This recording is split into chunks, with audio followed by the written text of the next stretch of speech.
చాలా మంది వర్ధిల్లకపోవడం గల కారణం ఏంటో తెలుసా? ప్రార్థన బాగానే చేస్తున్నారు, కానీ దేవుని కంటే ఎక్కువగా మనుష్యులను నమ్ముతున్నారు. వాడు ఏదో సహాయం చేస్తాడు, వాడు ఏదో ఇచ్చేస్తాడు అనుకోవడం వలన ఈ రోజుకి కూడా నువ్వు వర్ధిల్లలేకపోతున్నావు. ప్రభు ఈ మాట ఖచ్చితంగా నీకే చెప్పమన్నాడు. నీ కష్టార్జితం నీకు రాకపోవడానికి, మిగలకపోవడానికి, నువ్వు వర్ధిల్లకపోవడం గల కారణం ఏంటో తెలుసా? దేవుని మీద ఆశ్రయం కంటే ఎవరి మీద ఆశ్రయిస్తున్నావు ఎక్కువ?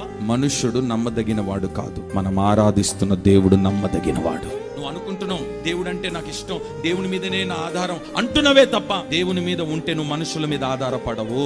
నువ్వు ఒక మనిషి వెంట తిరుగుతున్నావు, ఆ మనిషి వెనకాలనే పడుతున్నావు అంటే గల కారణం ఏంటంటే నీకు దేవుని మీద నమ్మకం లేదా, మనిషి మీద నమ్మకం నీకు. అందుకని ఓడిపోతున్నావు, నువ్వు నష్టపడిపోతున్నావు, అవమాన పాలైపోతున్నావు, తలదించుకుంటున్నావు, నీ బ్రతుకు పతనంలోకి వెళ్ళిపోతుంది. గల కారణం ఏంటంటే దేవుని మీద నీకు నమ్మకం లేదు. కొంతసేపు కనబడి అంతలోనే మాయమైపోయి మనుషుని నమ్ముతున్నావే. నీ జీవిత కాలమంతా నీ ప్రక్కన నిలబడే దేవుని ఎందుకు నమ్మలేకపోతున్నావు నువ్వు?